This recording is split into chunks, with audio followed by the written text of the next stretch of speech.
আজি এই ইণ্টাৰেক্টিভ সেশনৰ আলোচ্য বিষয়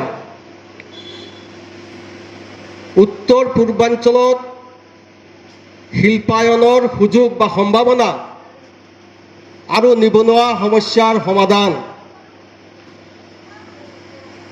আমাৰ এটা প্ৰচলিত ধাৰণা যে ছাত্ৰসকলৰ সন্মিলনত সাধাৰণতে ছাত্ৰ সমস্যা লৈ পেলাইতো আলাপ আলোচনা হ'ব, চৰ্চা হ'ব। কিন্তু আজি লক্ষ্য কৰিলোঁ আপোনালোকৰ এই সন্মিলনত আপোনালোকে শিক্ষাৰ সমস্যাৰ উপৰিও যি বিষয়বস্তুটো আজি চৰ্চাৰ কাৰণে ইয়াতে উপস্থাপন কৰিছে সেইটো মই ভাবোঁ অত্যন্ত গুৰুত্বপূৰ্ণ এবং আৰু সময় উপযোগী। কাৰণটো কি, ইয়াৰ বহুতেই 2, 4, 5 বছৰৰ ভিতৰত শিক্ষা জীৱন সমাপ্ত হ'ব। আৰু মই এইটো জানো যে আজি যিসকল স্কুল কলেজত পঢ়া শুনা কৰি আছে, স্কুল কলেজত গৈ আছে, তেওঁলোকে এই পঢ়া শুনাৰ লগে লগে তেওঁলোকৰ চিন্তাত হৰ্ট কৰি আছে, চিন্তাত আহি আছে যে তাৰ পিছত কি কৰিম, BA পাছ কৰিম, MA পাছ কৰিম, তাৰ পিছত কি কৰিম। এই চিন্তাটোৱে প্ৰায় ছাত্ৰ যুৱকসকলক প্ৰায় পগলা কৰি দিছে। এইটোও বিভিন্ন পত্ৰ পত্ৰিকাত প্ৰায় প্ৰতিদিন ওলাই আছে যে কৰবাত যদি 2টামান পোষ্ট ওলাইছে চৰকাৰী চাকৰিৰ ক্ষেত্ৰত, তেনেহ'লে সেই 2টামানৰ কাৰণে 2 লাখে এপ্লাই কৰি আছে, মাৰামাৰি কৰি আছে, কাৰাকাৰী কৰি আছে। এই হৈছে নিবনুৱা সমস্যাৰ ভয়াৱহতা। তেনেহ'লে এই নিবনুৱাৰে এই সমাধানটো হ'ব পাৰে ব্যাপক ইণ্ডাষ্ট্ৰিয়েলাইজেশ্যন, ব্যাপক শিল্পায়নৰ মাজেৰে। কাৰণ সকলোৱে বুজে, সকলোৱে জানে আজিৰ যুগত এই কথাটো যে কেৱল মাত্ৰ কেইটামান স্কুল কলেজত কেইটামান মাষ্টৰী চাকৰি আৰু চৰকাৰী অফিচ আদালত কাছাৰীত কেইটামান চাকৰিৰ যোগেদি এই নিবনুৱা সমস্যাৰ, ভয়ংকৰ নিবনুৱা সমস্যাৰ সমাধান সম্ভৱ নহয়। আৰু এখন দেশত যদি তাৰ জনসংখ্যাৰ আধাতকৈও বেছি যদি নিবনুৱা কৰ্মহীন হৈ থাকে, তেনেহ'লে এই দেশৰ পৰিণাম কি, এই দেশৰ অৱস্থা কি আপোনালোকে নিজেও। এওঁলোকতো পগলা কুকুৰ মেকুৰীৰ জীৱন অতিবাহিত কৰাৰ বাহিৰে তাৰ দ্বিতীয় কোনো স্কোপ নাই, দ্বিতীয় কোনো সম্ভাৱনা নাই এওঁলোকৰ সন্মুখত।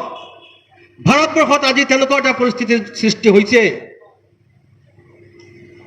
তেনেহ'লে এই শিল্প মানে ইণ্ডাষ্ট্ৰিয়েলাইজেশ্যন, এই ইণ্ডাষ্ট্ৰিয়েলাইজেশ্যনৰ প্ৰশ্নৰ লগত এখন সমাজৰ প্ৰতিজন ব্যক্তিৰ ভৱিষ্যত যুক্ত হৈ আছে।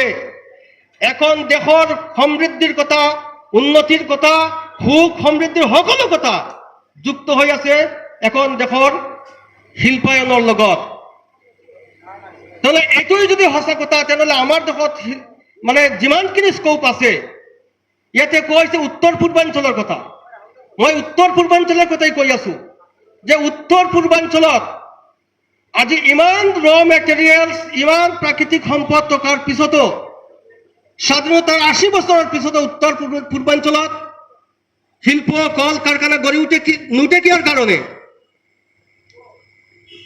খালি গঢ়ি নুঠে সেইটো নহয়, যি 2-এটা গঢ়ি উঠিছিলে সেইকেইটাও বন্ধ হৈ গৈ আছে। তাহলে উত্তৰ পূৰ্বাঞ্চলত এই শিল্পায়নৰ সুযোগ থকা, সকলো ধৰণৰ সুযোগ থকাৰ পাছতো কি নাই এই উত্তৰ পূৰ্বাঞ্চল ৰাজ্যসমূহত? অসম কওক, মেঘালয়, মিজোৰাম, মণিপুৰ, অৰুণাচল, এই ৰাজ্যবোৰত কি নাই? কয়লা আছে, তেল আছে, বনজ সম্পদ, খনিজ সম্পদ, সকলো ধৰণৰ সম্পদ আছে। তাৰ পিছতো মেন পাৱাৰ আছে, তাৰ পিছতো কল কাৰখানা গঢ়ি নুঠে।